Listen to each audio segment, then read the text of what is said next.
Los medicamentos antidepresivos, hay algo que se me había olvidado comentarles, y es que todos estos medicamentos que actúan a nivel del sistema nervioso son medicamentos que se usan para muchas cosas. Ahorita más adelante vamos a ver cómo se emplean los anticonvulsivantes en otras patologías que no tienen nada que ver con convulsiones. Vimos ahorita, por ejemplo, unas benzodiazepinas, ¿sí?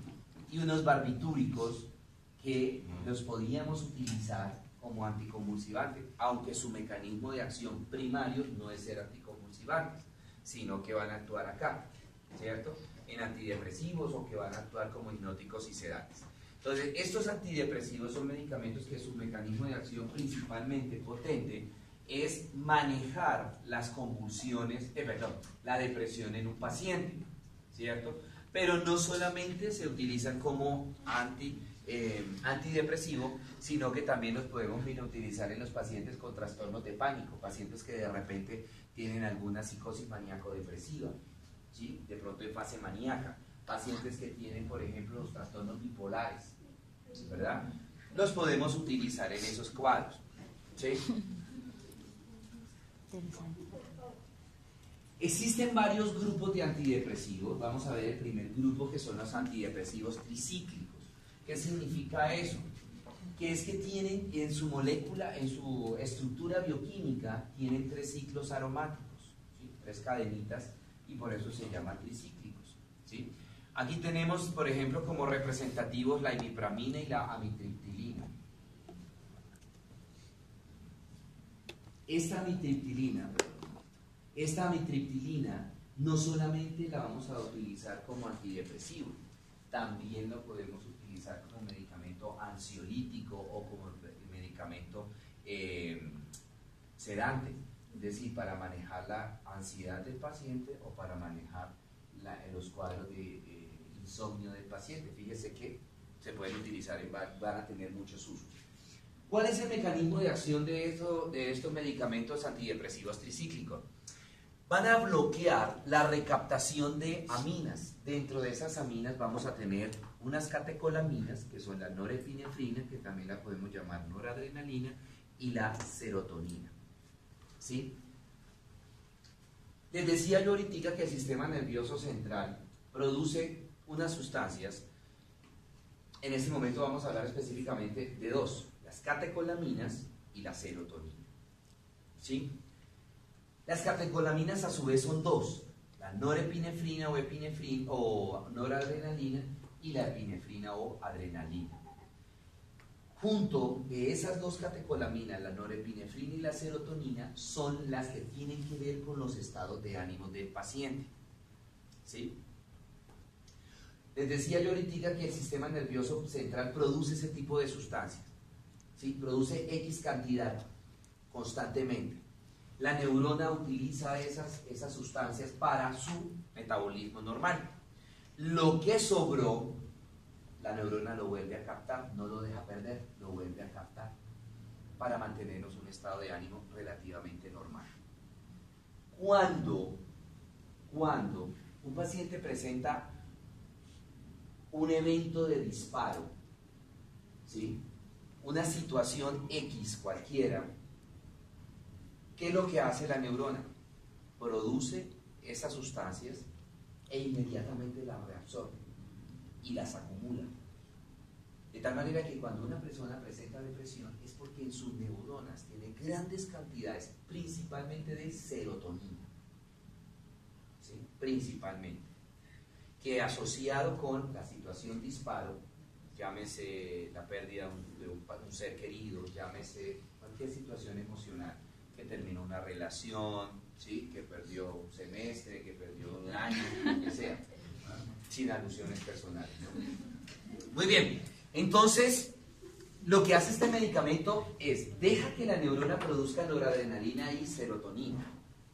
Cuando ya la neurona, el sistema nervioso, consumió lo que ella necesitaba, no deja que las neuronas reabsorban el resto de noradrenalina y serotonina, sino que se deplete, y de esta manera se evita que la neurona tenga en su interior grandes cantidades de esos elementos, y de esta manera se evita o se va disminuyendo el estado depresivo del paciente. ¿Cómo lo hace? ¿Sí? Bloqueando los transportadores de esas sustancias, que son los que me van a meter nuevamente la serotonina y la noradrenalina al interior de la neurona. Entonces me bloquean los transportadores. Este es el transportador de noradrenalina o norepinefrina y el transportador de serotonina. Los bloquea. Si no hay ese transportador, la serotonina y la noradrenalina no tienen carro para entrar al interior de la neurona. ¿Y qué tienen que hacer? Pues existen y se filtran por la sangre. ¿Listo? Wow. Tenemos un segundo grupo que son los antidepresivos heterocíclicos. Los llamamos heterocíclicos porque incluye lo que son los tetracíclicos, es decir, los que van a tener 4 cadenas aromáticas, y los unicíclicos que van a tener una sola cadena aromática. ¿Sí? El mecanismo de acción es el mismo. Aquí tenemos entonces la moxapina, la mirtazapina, maprotilina y el bupropión, son bastante utilizados todos. ¿Qué busco yo, antes de continuar, qué busco yo en un medicamento antidepresivo? Hombre, primero que todo, manejarle la depresión al paciente. Y segundo, no generarle sedación al paciente, porque en muchas ocasiones, muy seguramente voy a tener, dependiendo cuál fue la causa disparo de la depresión del paciente, muy seguramente voy a tener que administrar o voy a tener que formular al paciente tomando medicamentos durante el día. Y dependiendo de la actividad laboral o académica del paciente, pues si yo le mando un antidepresivo que le genere somnolencia, pues el paciente va a estar dormido, ¿sí? Durante el día, ¿sí? Entonces, o no va a responder académicamente, o en su trabajo va a disminuir la actividad laboral, o imagínense ustedes, por ejemplo, que sea un chofer de bus. ¿Sí? El mecanismo de acción de estos antidepresivos heterocíclicos es el mismo que el de los tricíclicos. Tenemos un tercer grupo de medicamentos que son los inhibidores selectivos de la serotonina. Yo les decía que el que tiene que ver principalmente con la depresión es la serotonina. Ahí de pronto se le pega un poquito la noradrenalina, pero a quien yo tengo que bloquear es a la serotonina, ¿cierto? Esa es la que yo tengo que bloquear principalmente. Entonces existe un grupo que solamente me va a bloquear la serotonina, ¿sí? Solamente me va a bloquear la serotonina, no se mete con las catecolaminas, no se mete con la norepinefrina. Este es el grupo más ideal. Ese es el grupo más ideal. ¿Por qué? Porque este grupo, al no bloquearme la noradrenalina, no produce sedación. Entonces, si yo tengo que formular al paciente para tomar pastillas de día y de noche, ese sería el medicamento ideal. ¿Por qué? Porque no me le va a producir sedación al paciente. ¿Sí? Muy bien. Acá tengo entonces la sertralina, la paroxetina, la fluoxetina, que quizás la fluoxetina es el más común, el que más se usa. El escitalopram y el citalopram, ¿cierto? Lo puede uno manejar tranquilamente día y noche. ¿Por qué? Porque no produce sedación.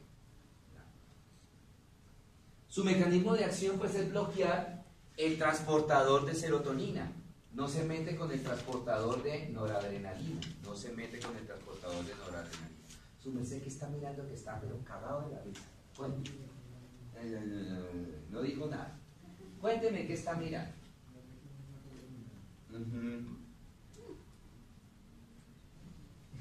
En fin. No comments. Bueno, muy bien. Tenemos ahora otro grupo de medicamentos que son los inhibidores de la recaptura de serotonina y noradrenalina, igual que los tricíclicos, igual que los heterocíclicos. ¿Sí? Ya el nombre me está diciendo, evitan la recaptura. ¿Cómo lo evitan? ¿Qué medicamentos tenemos? Estos son de última generación. Esos son los de última generación. Estos llevan en el mercado más o menos como unos 6-7 años.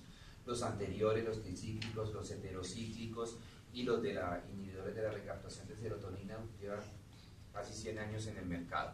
Aquí tenemos la venlafaxina y la duloxetina, ¿sí? Su mecanismo de acción, igual como les decía, es bloquearme el transportador de serotonina y bloquearme el transportador de noradrenalina, ¿sí? Este medicamento no se usa mucho, a pesar de que son de última generación, no se usan mucho, son muy potentes y producen demasiada sedación. ¿sí? Entonces, si la persona tiene que trabajar, inclusive, por ejemplo, así se lo mandemos durante la noche, ¿sí? El paciente cuando se levanta el otro día dura casi toda la mañana con efectos del medicamento. Entonces va a durar todo el día, como toda la mañana, como somnoliento, ¿sí? Y pues, hombre, no va a rendir ni académicamente ni laboralmente, ¿cierto?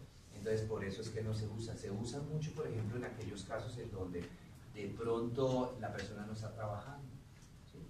Una viejita o un viejito en donde tiene depresión por la pérdida de su pareja, lo que sea, y pues no tiene que trabajar, pues se le puede mandar este medicamento porque la pacientica puede al otro día tranquilamente dormir hasta que se le pase el efecto del medicamento, del fármaco. Pero entonces tiene otro inconveniente, y es que estos medicamentos de esta familia, ambos producen hipertensión. Entonces, si lo administramos en un viejito, por lo general ya todos vamos a llegar allá, uno más rápido que otros, ¿cierto? Vamos a terminar hipertensos. Y si estamos hablando de una viejita por ahí de 70 años, ¿cierto? Y que es hipertensa ya, por la arteriosclerosis que tiene por el degeneramiento normal de su cuerpo, pues con este medicamento, entonces así la pacientica esté tomando medicación para la hipertensión, este medicamento le va a volver la hipertensión bastante voluble. Entonces por eso casi no se utilizan estos medicamentos. Y tenemos otro grupo que son los IMAO. Los IMAO significan inhibidores de la monoaminooxidasa. ¿Sí? ¿Cuáles medicamentos tenemos ahí? Entonces tenemos la fenelcina, la isocarboxacida, la selegilina y la tranilcipromina. Son muy buenos, bastante potentes, y tienen también la bondad que no me generan sedación. ¿Sí? No me generan sedación. El único inconveniente, por así decirlo, es que no están en el POS. Y al no estar en el POS, entonces les tocaría al paciente comprarlas, porque son muy buenas, pero son costositas. Son costositas las pastillitas, vale como la cajita vale como 100.000 pesos. ¿Sí? Y pues dependiendo la causa, pues de pronto muy seguramente la tendremos que dar por tiempo prolongado. Si es, por ejemplo, la depresión, porque el paciente sufre de un trastorno psiquiátrico que es la psicosis maníaco-depresiva. Hasta que el paciente se muera tiene que estar tomando antidepresivos, porque en cualquier momento el paciente pasa de la euforia a la depresión, ¿sí? Y en esos periodos de depresión es cuando el paciente dice: me voy a matar, me voy a morir, nadie me quiere, que no sé qué, que dice cuál. ¿Sí? Muy bien. ¿Cuál es la función normalmente, cuál es la función de la monoaminoxidasa? Degradar las catecolaminas, ¿cierto? Degradar las catecolaminas, esa es la función de ellas. Entonces, ¿qué hace? Reabsorber las catecolaminas, esa noradrenalina, norepinefrina que vimos ahorita. Entonces, el mecanismo de acción de ella es inhibir esa monoaminoxidasa para evitar que la monoaminoxidasa, que es la que reabsorbe, recaptura la noradrenalina, entonces no actúe y de esta manera se pueda depletar las catecolaminas. ¿Sí? Tenemos ahora por último el último grupo también que es reciente, tiene como 3 meses en el no 3 años, perdón, en el mercado, que son los antagonistas de la 5-HT2. Aquí tenemos entonces la trazadona y la nefazodona, muy buenas, son bastante potentes, pero producen sedación. Sí, por eso es sedación. Es que, profe, mi papá sufría de depresiones, sí. Y un día yo me tomé esa trazadona y casi me da un paro cardíaco, casi me muero con esa. Si su merced no necesita, si a la persona que lo necesita, que el medicamento por su necesidad va a reabsorber mucho el metabolito y le produce mucha sedación, ahora imagínese una persona que no lo necesita, casi me muero. El 100% del metabolito va a quedar actuando, esa persona puede durar durmiendo 24 horas. No, me dio un paro terrible, un dolor de cabeza. No, esas son fuertes. Esas son fuertes. Muy bien. ¿Qué hace el medicamento? Entonces, me van a inhibir una isoenzima que se llama la CPY3A4, ¿cierto? Y bloquea también los receptores 5-HT2A. Estos receptores, ¿sí? Estos receptores, o a partir de estos receptores, es donde se forma el transmisor de serotonina y el transmisor de noradrenalina o norepinefrina. Entonces, al bloquearse el receptor, no se va a formar el transportador de serotonina y el transportador de noradrenalina. Sí, ese es el mecanismo de acción. Preguntas, dudas, inquietudes.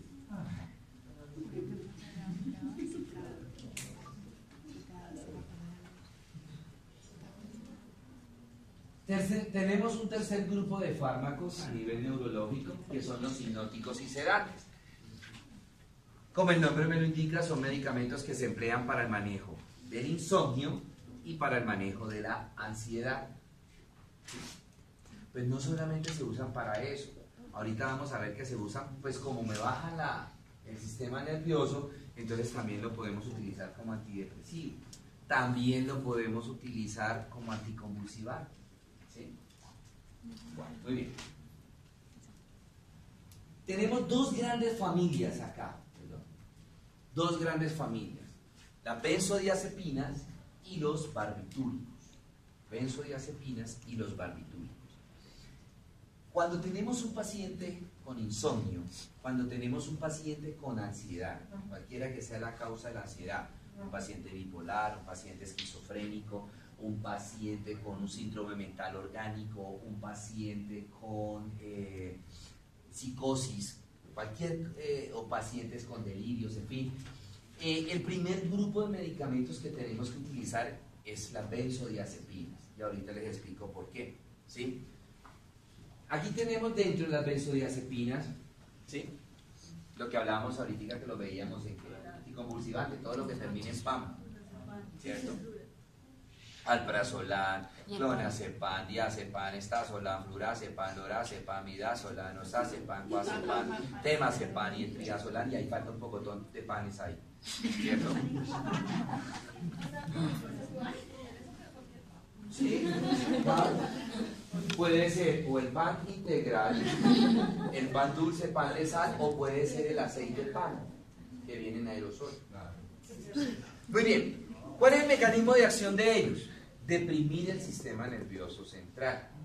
De esta manera le inducen a la persona el sueño y lo relajan, lo calman un poquito, ¿cierto? Normalmente, les explico lo normal para que podamos entender la patología. En nuestro cerebro se manejan unas ondas que se llaman ondas alfa, ondas beta, ondas delta y ondas gamma, ¿cierto? Las que tienen que ver con la vigilia y las que tienen que ver con el sueño son las ondas alfa y beta, ¿sí? Alfa y beta. Cuando nosotros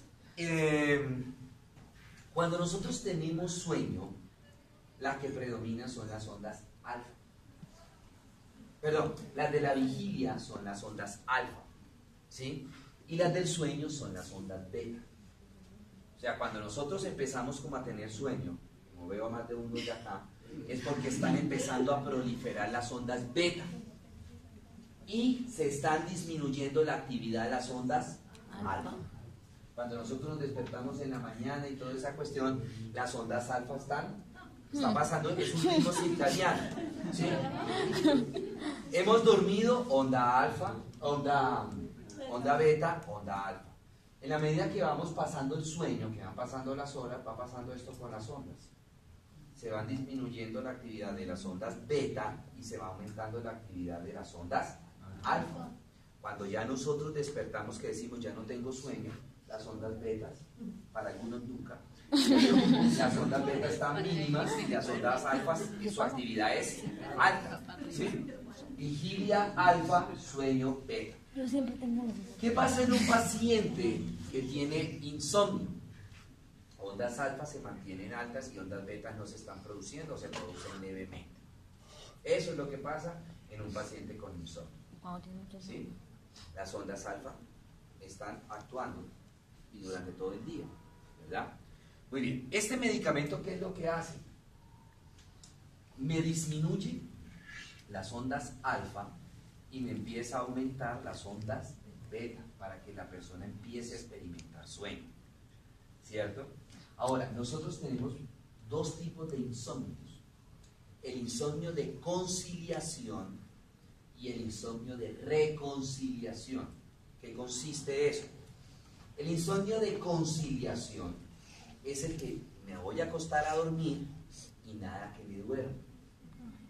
Nosotros tenemos un periodo que se llama el periodo de latencia, que es el periodo que transcurre entre que nos acostamos y nos dormimos, siempre y cuando no tengamos trasnocho, por así decirlo. Ese periodo de latencia más o menos es de 30 minutos, 20, 30 minutos, más o menos. Es cuando nos acostamos y empezamos a rebobinar lo que hice, lo que tengo que hacer, que miércoles, aquel paciente, miércoles, no hice esta tarea, ¿sí? Ese periodo varía en cada persona, y en cada persona ese es el normal, porque si yo les estoy diciendo que el periodo normal es entre 20 y 30 minutos, de pronto para algunas personas lo normal es 40 minutos o 45 minutos. Para esa persona ese periodo de latencia es el normal. ¿Sí? Habrá otras personas que, vuelvo a repetir, sin estado de trasnocho, tocan cama y una vez, ¿cierto? El periodo de latencia es relativamente mínimo, ¿cierto? Ok, entonces lo que hace este medicamento, entonces bueno, el insomnio les decía que puede ser de conciliación. Me voy a acostar a dormir ahorita, listo, soy cansado, me voy a acostar y nada que me quedo dormido, nada que concilio el sueño. Ese es el insomnio de conciliación. Me demoro mucho, me acuesto 11 de la noche y me da la 1 de la mañana y nada que me quedo dormido. 2 de la mañana o 3 de la mañana y nada que me quedo dormido. Nada que duermo por primera vez. El insomnio de reconciliación es, me acuesto, paso el periodo de latencia, me quedo dormido y en la madrugada, 1 de la mañana, 2 de la mañana me despierto y de ahí en adelante no puedo volver a dormir. No logro reconciliar el sueño. ¿Cierto? ¿Listo? Ok. Entonces, este medicamento es lo que me sirve para los dos tipos de insomnio, conciliación y reconciliación. Ahora, y además me disminuye el periodo de latencia del sueño. Es decir, me disminuye el tiempo en el que transcurre, en el que me acuesto hasta que me quedo dormido. ¿Cierto? Ese es el mecanismo de acción de estos medicamentos. Pero tiene otros mecanismos de acción, porque acuérdense que yo les dije que era depresor del sistema nervioso. Entonces me va a deprimir a nivel del bulbo, me va a deprimir todas las actividades que se encuentran formándose a nivel del bulbo raquídeo. Frecuencia cardíaca, tensión arterial, frecuencia respiratoria, me la disminuye. Por eso hay que tener mucho cuidado con las sobredosificaciones, porque sí, la persona se duerme, el problema es que se anula o se va a disminuir mucho el centro regulador de la frecuencia cardíaca, el centro regulador de la frecuencia respiratoria y el centro regulador del vasomotor, es decir, de la tensión arterial, y es ahí donde el paciente me puede generar un paro, ya sea cardíaco o un paro cardiorrespiratorio. ¿Sí? Ese es el problema de estos medicamentos. ¿Sí? El segundo grupo de medicamentos son los barbitúricos. Esta es la última medida terapéutica que yo debo usar.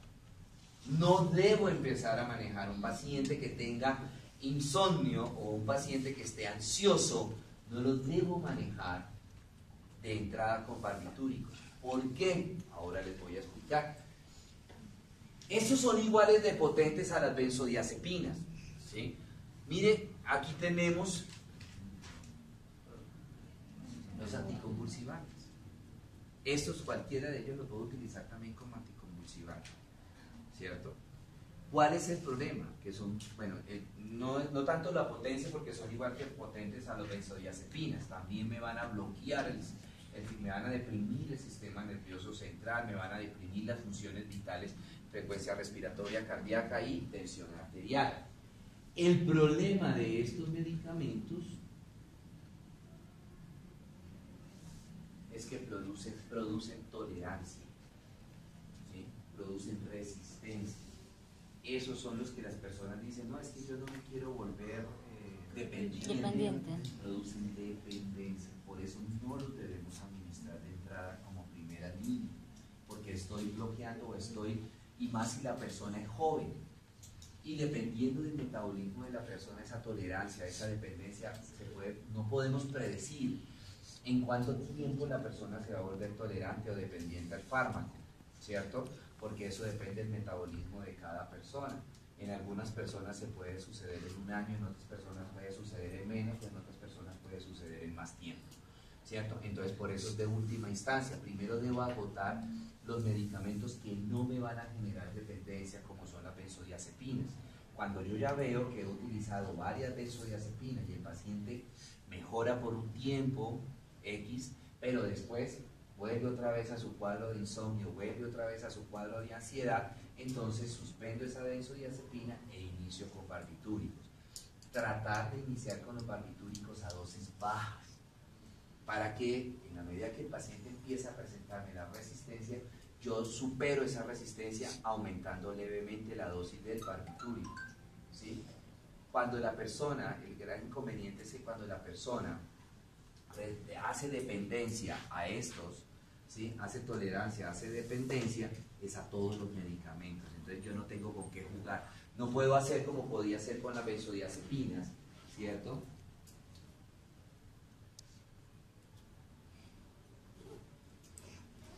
Que yo podría, bueno, entonces no le doy un clonazepam, le voy a dar un diazepam. Bueno, ya diazepam no, entonces le doy un flurazepam. Y así poco a poco. Aquí no. Aquí en el momento que el paciente me haga dependencia a uno solo, me hizo dependencia a todos. Entonces no puedo jugar. Ah, bueno, quitémosle el fenobarbital y metámosle un secobarbital. No, porque ya va a ser inmediatamente, hace resistencia. O tiene ya la resistencia.